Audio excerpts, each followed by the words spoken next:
Quantos de vocês já ouviram a expressão igreja visível?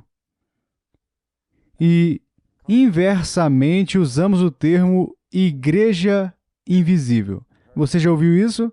Bem, há uma razão antiga para essa distinção que remonta ao século IV na história da igreja. E a razão pela qual a igreja faz a distinção entre a igreja visível e a igreja invisível é que a igreja visível não se refere a tijolos e argamassa e a placas de sinalização na frente de um edifício, mas a igreja visível se refere aos membros que estão nos rolos da igreja local. E todos cujo nome aparece na lista de membros da igreja pertencem à igreja visível. Eles são membros da igreja e podemos vê-los, podemos contá-los enquanto andam de um lado para o outro pelo terreno da igreja. Mas a razão pela qual distinguimos entre a igreja visível e a igreja invisível é que a igreja invisível se refere às pessoas que foram regeneradas interiormente. E Santo Agostinho ensinou há séculos sobre a natureza da igreja. Ele ensinou a igreja. Ele falou sobre a igreja como sendo um corpo misto, um grupo de pessoas que são todas visíveis, mas que esta igreja, esta organização visível de pessoas tem dentro de si, usando a linguagem de Jesus, joio e trigo. Joio e trigo. E que nenhuma igreja é absolutamente pura. Sempre haverá pessoas que se unirão a uma igreja pelo motivo errado, que serão hipócritas, que alegarão amar a Cristo enquanto seus corações estão longe dele. Novamente, esse era o problema dos fariseus. A religião dos fariseus era espetacular. Era tudo externo.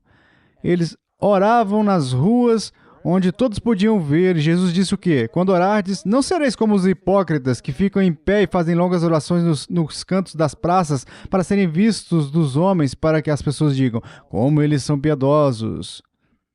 Jesus disse, tu, porém, ore em secreto. Entra no teu quarto e ore ao seu Pai que está em secreto. E não faça essa demonstração ostensiva de piedade exterior, que se tornou um substituto para a piedade real.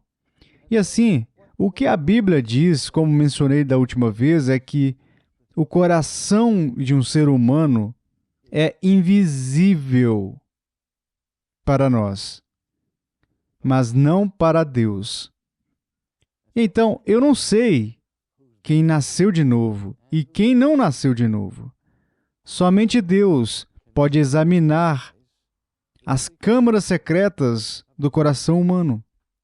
Agora, o que eu queria focar neste segmento é que esta regeneração, que é invisível, misteriosa e necessária, é apenas o começo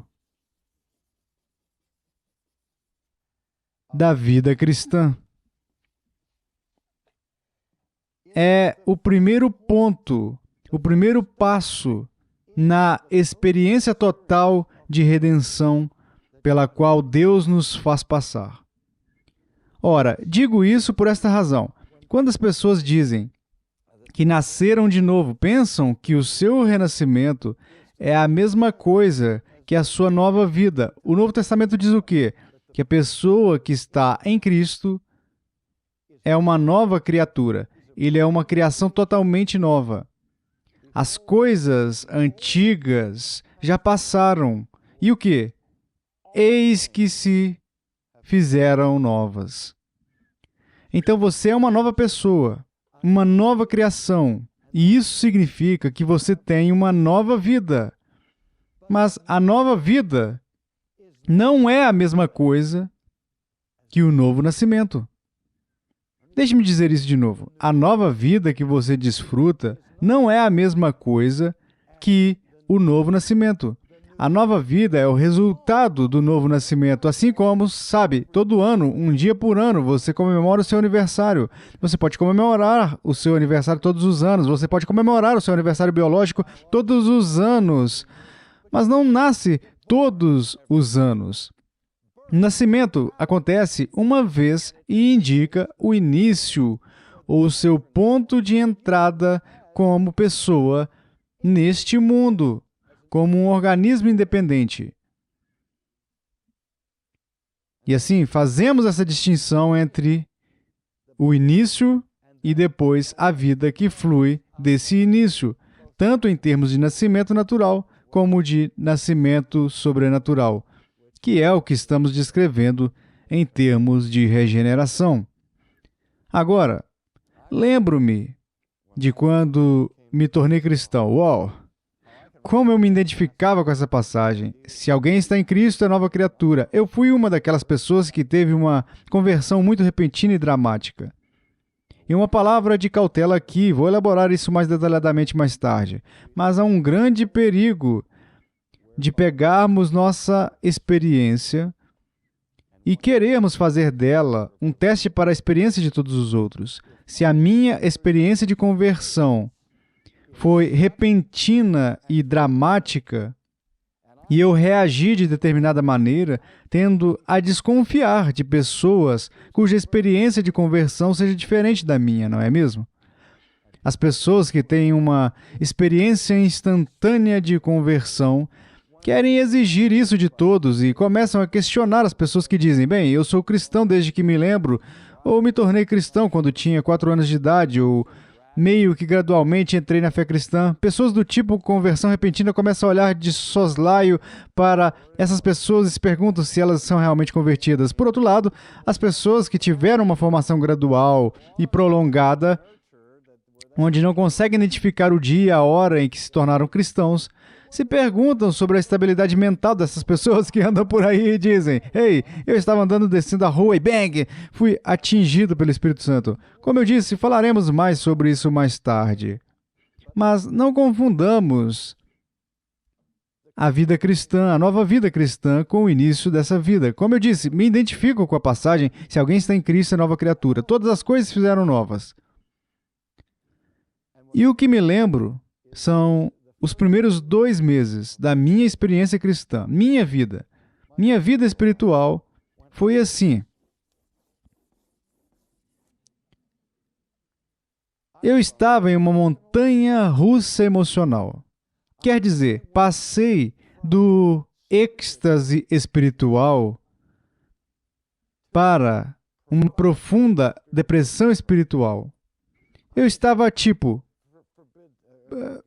Perdoe, eu deveria ter dito proibido pela ilustração do golfe, mas não sei quantas milhares de vezes eu disse para minha esposa: achei. Eu descobri o segredo. Agora eu entendi. Nunca mais irei dar uma tacada ruim no golfe. Nunca terei outra rodada horrível porque sei que é singelo. E isso durou cerca de 2 minutos ou cerca de 2 dias e então busquei tudo de novo porque foi tão rápido quanto veio. Mas foi assim que foi minha experiência cristã nos primeiros 2 meses. Quero dizer, da elevação espiritual a um profundo sentimento de ausência de Deus e da repetição de velhos padrões e esse tipo de coisa. Até que fui a um ministro que me disse, ele disse: lembre-se que o seu renascimento é apenas o começo. E que o Novo Testamento diz que, embora você possa ser um adulto em todos os demais aspectos, maduro, civilizado, instruído, se a sua experiência cristã é uma coisa nova para você, que espiritualmente falando, você é um bebê. Você está na sua infância. E observe como são as emoções dos bebês. Quero dizer, já notou como eles são? Eles são mutáveis. Quero dizer, em 1 minuto, aquele bebê estará gritando e você dirá: go, go, go, go, go, go, go. Você sabe, você simplesmente chama a atenção deles para outra coisa e eles começam a rir e em 10 segundos depois eles berrarão de novo. E as emoções deles são assim, conforme crescem, até um certo ponto onde o padrão de crescimento se parece com isto. onde você ainda está no plano ascendente de crescimento espiritual e maturidade, mas os altos e baixos, apesar disso, não estão tão distantes quanto você adota um padrão mais consistente de comportamento espiritual. E é assim que crescemos até a maturidade. Mas é do renascimento que estamos falando, não da nova vida. E estou enfatizando aqui que a regeneração é apenas o ponto inicial de todo esse padrão e de todo esse processo que continua até sermos glorificados no céu. A luta continua desde o dia do renascimento até que esse renascimento alcance a plenitude da maturidade em Cristo no céu. Agora, eu já disse isso muitas vezes, fico muito irritado quando ouço pregadores bem-intencionados tentando persuadir e convencer as pessoas das riquezas da religião cristã e tudo mais, e eles dizem coisas como, você sabe, venha a Jesus e todos os seus problemas acabarão. Bobagem! Simplesmente não é verdade. Sei que o meu testemunho é que a minha vida não começou a se dificultar até que me tornei cristão. Porque agora tenho que lutar todos os dias entre o que nasce da carne e o que nasce do Espírito. E o apóstolo Paulo experimentou em sua plenitude de maturidade uma guerra sem fim entre o seu velho eu e o novo homem. O conflito existe, a capacidade para o mal que reside no coração de uma pessoa regenerada é quase ilimitada. Não devemos ficar chocados quando vemos líderes cristãos caindo em pecados graves. O que mais é, quero dizer, isso, e quanto a Davi, e quanto a Pedro, um homem regenerado que, praguejando, negou Cristo publicamente. O velho eu está sendo condenado à morte e agora temos o novo poder da nova vida. Mas isso não apaga tudo o que veio antes disso, automática ou instantaneamente. É apenas o começo. Mas não é apenas o começo, senhoras e senhores, é o começo. E é o começo mais significativo que você já teve. Gostaria de chamar a sua atenção para alguns elementos muito importantes, penso eu, sobre o início da vida cristã, como Paulo ensina em sua carta aos Efésios. Tenho certeza de que lidei com este texto no contexto do estudo de outras doutrinas, porque é um texto muito importante que afeta mais do que uma doutrina. Mas em termos do nosso estudo da regeneração, não podemos nos dar ao luxo de ignorá-lo. E é o início do segundo capítulo da carta de Paulo aos Efésios, onde Paulo escreve essas palavras. Estando vós, ele está falando dos cristãos agora, estando vós mortos nos vossos delitos e pecados, nos quais andastes outrora, segundo o curso deste mundo, segundo o príncipe da potestade do ar, do espírito que agora atua nos filhos da desobediência. Agora, deixe-me parar aqui e pedir-lhe que pense nisso pessoalmente, em termos de sua própria vida, antiga e atual. Como você vive sua vida? De acordo com o que você vive? Todo mundo vive de acordo com alguma coisa. Todos nós temos valores, todos nós temos uma perspectiva, uma visão do mundo e uma visão de nós mesmos, temos uma ideia do que preferimos, temos preferências, temos essas coisas. E tentamos viver de acordo com algum tipo de padrão. Agora, a pergunta que tenho para você é, qual é o seu padrão? Onde você conseguiu isso? Poderia acrescentar a pergunta ainda mais provocativa, por que esse é o seu padrão? Agora, o que o apóstolo está dizendo aqui é o seguinte, ele disse, antes de você renascer, você estava morto. Ele não está falando sobre morte biológica, obviamente. Esta mensagem, esta carta, não é enviada ao necroptério. É enviada para pessoas que estão biologicamente vivas e que, como estavam anteriormente biologicamente vivas. Ele está dizendo que você estava morto espiritualmente. E mesmo você estando morto, você ainda estava andando por aí. Era óbvio. Vocês eram zumbis. Vocês eram zumbis espirituais, os mortos-vivos. Vocês andavam por aí como pessoas mortas biologicamente vivas, mas espiritualmente mortas. Ora, como você andava? Ele diz que você andava segundo o curso deste mundo. Quando você corre uma maratona com 500 pessoas correndo o percurso e você decide correr o seu próprio percurso, você não receberá o prêmio se vencer, porque terá que seguir as regras da corrida se quiser vencer e competir. Existe um curso definido que você segue.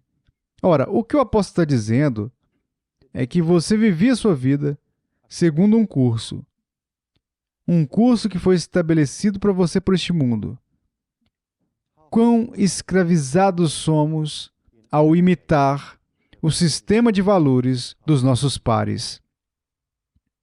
É tão evidente entre os adolescentes, não é? Que eles são tão conscientes dos pares, todo mundo está fazendo isso, eles perdem o sono à noite, porque estão ou não atualizados com as últimas tendências e moda. Mas é claro que no final da adolescência a gente sai dessa, não é?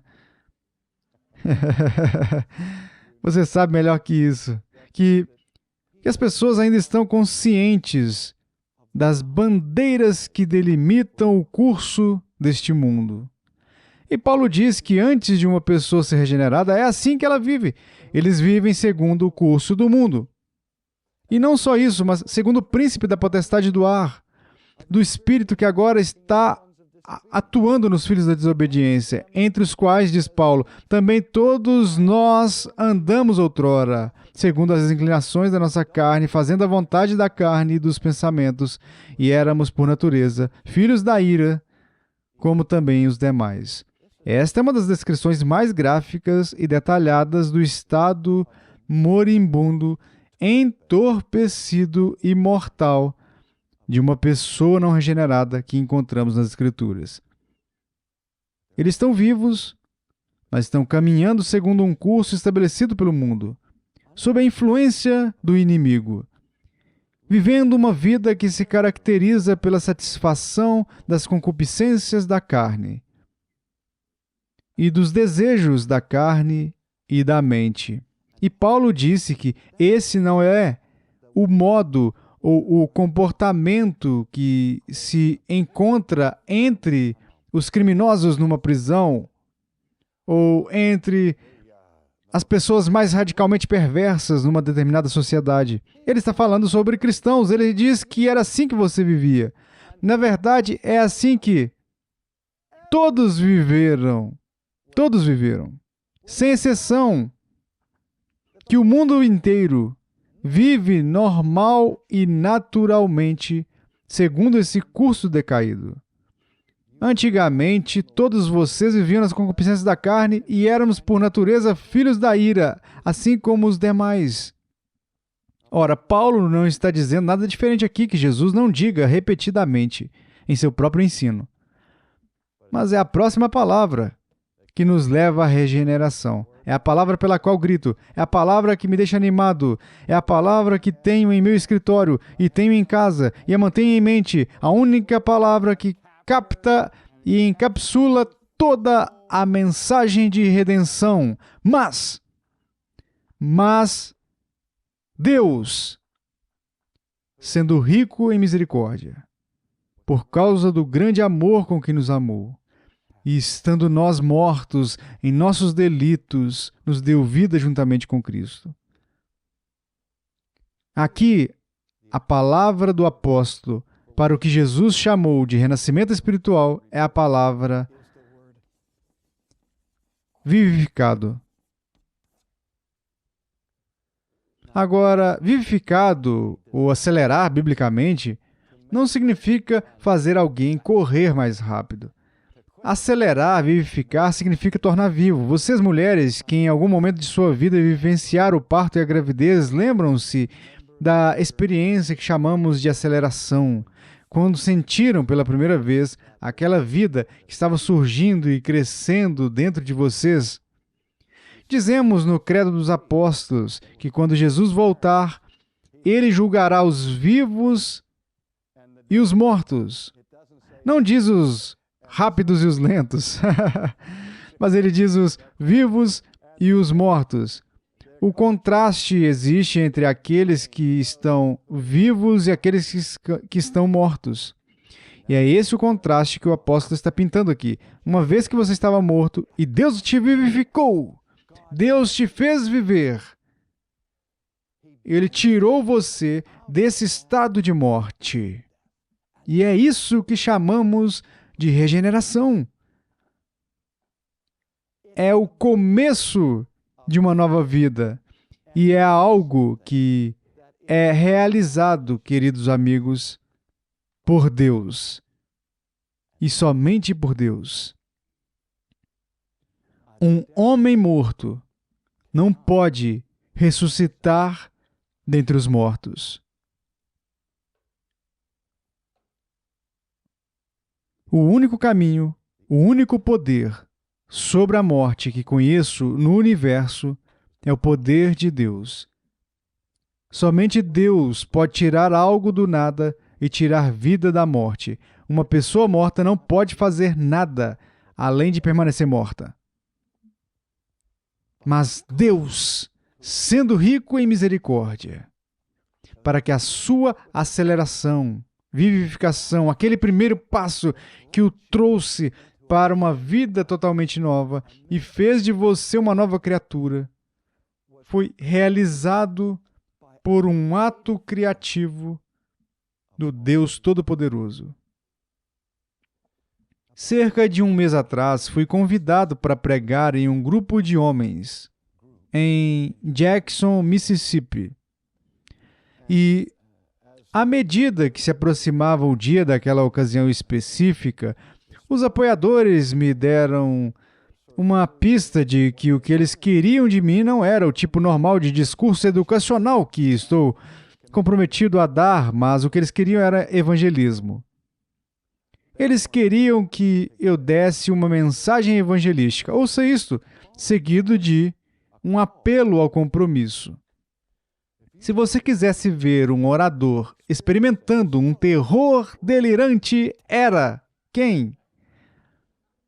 R.C. Sproul, quando lhe anunciaram que queriam que ele fosse um evangelista, porque eu não sou um evangelista, eu sou um professor, não um evangelista. Tenho uma grande admiração pelos homens e mulheres que Deus usa nessa capacidade de evangelismo. Conversei com Billy Graham e disse, Billy, ele estava sentado ao meu lado nesse jantar e iria subir e dar algumas palavras de boas-vindas à Associação de Imprensa Evangélica. Ele ia apenas se levantar e preencher alguns minutos e dizer, ei, como vocês estão? E se sentar. Ele não precisou fazer um discurso. E eu disse, como você se sente depois de falar? Você fica esgotado? Ele disse, ele falou, fico absolutamente exausto. Ele disse, e o que mais o esgota não é o sermão, mas o chamado ao altar. E ele disse, sinto algo sair de mim quando estou ali orando para que essas pessoas venham. Ele disse, E eu disse, você sofre de ansiedade dos oradores antes de falar, sou um desastre antes de pregar, nunca venço aquela ansiedade nervosa de ter que falar. E eu tinha certeza de que Billy Graham diria, sim, tenho o mesmo problema. Todo mundo pensa que posso chegar lá sem frio na barriga. Diria ele, mas pensei que ele fosse dizer, não durmo na noite anterior às nossas cruzadas. Ele não disse isso. Ele disse que nunca fica nervoso antes de evangelizar. Ele disse que o deixa louco ter que ir até onde estava naquela noite para ter que se levantar e fazer alguns comentários casuais e improvisados. Ele disse, eu não quero ensinar, não quero ter que falar em banquetes. Ele disse, coloque-me em uma tenda ou coloque-me em um coliseu e deixe-me pregar o evangelho e evangelizar. Ele disse, não fico nervoso. Eu disse, bem, posso me identificar com isso, coloque-me em uma sala de aula de um seminário com meus alunos, não fico nervoso, mas faça-me ficar na frente de um grupo de pessoas e evangelizar. Ah, não, isso simplesmente me apavora.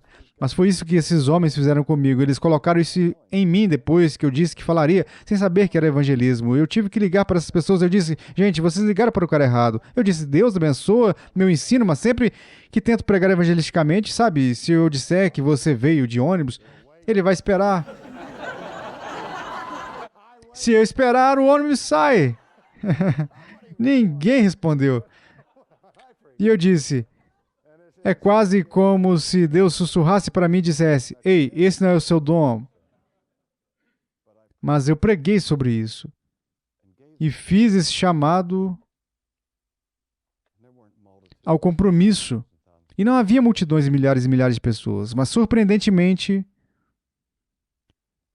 alguns homens entregaram suas vidas a Cristo pela primeira vez. E depois um deles ficou tão animado e ligou para a esposa e tudo mais, sabe? É simplesmente maravilhoso, mas mais tarde sentei-me com os homens que organizaram essa coisa e disse, vocês percebem o que aconteceu aqui? Que enquanto estávamos envolvidos em uma reunião humana, e enquanto eu falava e lia as Escrituras, o Criador do Universo entrou naquele auditório e secretamente, invisível, misteriosa e sobrenaturalmente mudou a alma dos seres humanos ali presentes. Daqueles que estavam ali. Eu disse, isso aconteceu. Deus fez isso, mas Deus, sendo rico em misericórdia e amor, nos deu vida juntamente com Cristo. Para que o primeiro passo na vida cristã seja a regeneração. Que você nasceu de novo e então você tem fé. E então você é justificado. E então você é santificado. E toda aquela questão de fé e arrependimento, e justificação e santificação, tudo isso incorpora todo o complexo da vida cristã. Mas o ponto de partida, Deus faz. Somente o Espírito de Deus pode produzir espírito, porque o que nasce da carne é carne, e o que nasce do Espírito é espírito.